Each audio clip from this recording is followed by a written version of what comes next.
dimuliakan oleh Allah Subhanahu wa taala.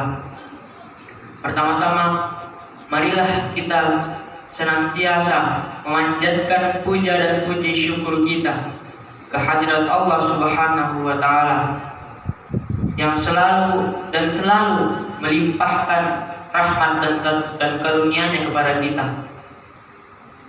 Dan salah satu nikmat dan rahmat yang paling besar yang Allah turunkan kepada kita adalah nikmat hidayah dan nikmat taufik. Yang mana kita ketahui bahwa kemarin kita berpuasa, kita sholat, kita mengaji, ditemani oleh saudara-saudara kita. Mereka berada di samping kita, bersama kita. Namun sekarang mereka sibuk dengan urusan dunianya masing-masing. Semangat mereka mulai pudar dikarenakan Ramadan sebentar lagi akan meninggalkan kita. Padahal seharusnya di akhir dari bulan Ramadan ini kita lebih memperbanyak ibadah kita kepada Allah, lebih semangat beribadah kepada Allah, karena seharusnya kita sedih karena sebentar lagi bulan yang mulia ini akan meninggalkan kita. Padahal di bulan ini Allah Subhanahu wa taala memberikan keutamaan yang sangat banyak. Dan salah satu keutamaan yang besar yang bahkan Allah turunkan hanya di hari-hari terakhir dari bulan Ramadan ini, yaitu malam Lailatul Qadar, yang hanya bisa didapatkan oleh orang-orang yang Allah pilih saja. Dan kita bersyukur kepada Allah karena Allah Subhanahu wa taala masih memberikan kepada kita taufik sehingga kita masih bisa bersama-sama melaksanakan sholat berjamaah di salah satu rumah-rumahnya yang indah ini. Kemudian salawat serta salam tak lupa senantiasa kita haturkan kepada junjungan kita, tauladan kita, Nabi Muhammad Sallallahu Alaihi Wasallam beserta para keluarga beliau, para sahabat beliau, dan seluruh umat beliau yang senantiasa memegang teguh sunnah beliau hingga hari kiamat kelak.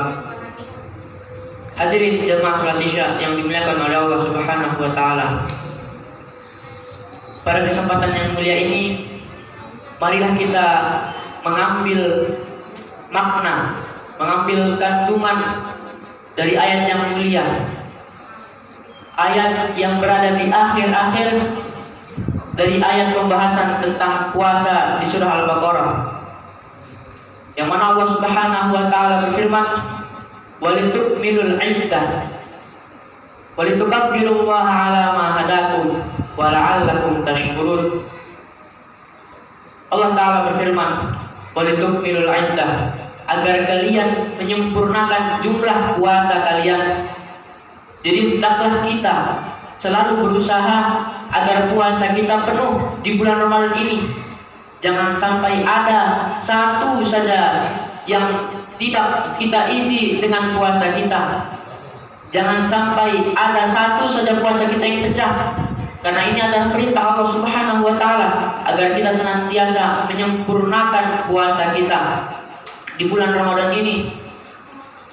Dan kemudian kita lanjutkan dengan puasa Syawal selama 6 hari, yang bahkan puasa ini tidak perlu berurutan, yang penting jumlahnya 6 hari, yang mana tujuannya agar kita senantiasa bisa selalu melestarikan nilai-nilai dari bulan Ramadan walaupun kita sudah berada di luar daripada bulan Ramadan.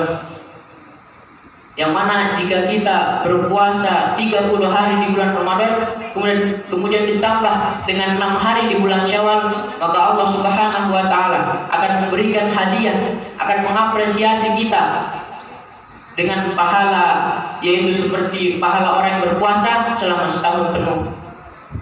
Dan keutamaan ini hanya diberikan kepada umat Nabi Muhammad SAW saja, tidak diberikan kepada umat-umat terdahulu. Allah Subhanahu wa taala menurunkan keutamaan yang besar ini hanya kepada kita. Oleh karena itu, marilah kita semangat untuk terus menyempurnakan puasa kita. Jangan sampai keutamaan yang besar ini yang hanya Allah khususkan kepada kita sia-siakan begitu saja. Kemudian Allah melanjutkan pada ayat yang mulia ini, walitukmilul iddata walitukabbirullaha ala ma hadakum. Walitukmilul iddata walitukabbirullaha ala ma hadakum. Dan agar kalian mengagungkan, agar kalian membesarkan nama Allah Subhanahu wa taala atas apa yang telah Allah berikan kepada kalian, yaitu nikmat hidayah. Yang mana seperti yang telah kami sampaikan, bahwa nikmat hidayah adalah nikmat terbesar yang Allah turunkan kepada kita. Jadi senantiasa kita bersyukur dan terus memuji Allah Subhanahu wa taala atas nikmat yang besar ini. Karena percuma, wahai saudara-saudara sekalian, percuma penglihatan kita, percuma pendengaran kita, percuma fisik kita yang indah ini, percuma harta benda kita jika di hati kita tidak ada keimanan. Karena semua itu kelak di hari kiamat akan menjadi sia-sia. Yang akan dihitung di akhirat kelak hanyalah amal-amal kita. Yang akan dipertanggungjawabkan di akhirat kelak hanyalah keimanan kita. Jadi percuma jika kita di dunia ini memiliki segalanya tetapi tidak memiliki keimanan. Oleh karena itu, marilah kita senantiasa bersyukur kepada Allah dengan kenikmatan yang besar yang telah Allah berikan kepada kita, yaitu nikmat hidayah, nikmat taufik, dan nikmat keimanan. Karena Allah tidak memberikan nikmat ini kepada seluruh makhluknya, hanya kepada orang-orang yang Allah pilih saja. Kemudian Allah Subhanahu wa taala melanjutkan, wala'allakum tashkurun, dan agar kalian bisa menjadi orang-orang yang bersyukur. Jadi tujuan utama kita berpuasa di bulan Ramadan ini, selain agar kita bisa menjadi orang-orang yang bertakwa, adalah kita juga bisa menjadi orang-orang yang bersyukur kepada Allah Subhanahu wa taala. Karena konsekuensi dari pernyataan iman kita, pertanggungjawaban kita atas ucapan dua kalimat syahadat yang telah kita ikrarkan adalah Allah Subhanahu wa taala akan memuji kita, dan kita harus bisa menjalani ujian-ujian, dan kita harus bisa menjalankan perintah-perintah Allah dan Nabi-Nya, agar kita bisa menjadi orang yang beriman yang sebenarnya. Dan itulah orang-orang yang bersyukur yang Allah Subhanahu wa taala jamin kemudahannya di akhirat kelak.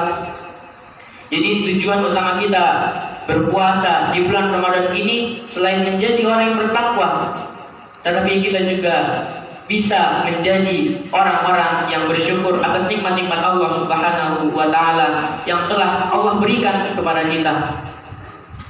Hadirin jemaah salat Isya yang dimuliakan oleh Allah Subhanahu wa taala. Mudah-mudahan ayat tadi bisa kita renungi dan kita bisa memahami kandungannya, dan mudah-mudahan Allah Subhanahu wa taala memudahkan kita agar kita bisa menyempurnakan puasa kita sampai 6 hari Syawal nanti. Mudah-mudahan Allah Subhanahu wa taala senantiasa memberikan kepada kita taufik dan hidayahnya agar kita bisa senantiasa beribadah kepadanya walaupun kita telah keluar dari bulan Ramadan. Amin amin ya rabbal alamin. Mudah-mudahan apa yang saya sampaikan ini bisa bermanfaat bagi kita. Kurang lebihnya mohon dimaafkan. Wabillahi taufiq wal hidayah. Assalamualaikum warahmatullahi wabarakatuh.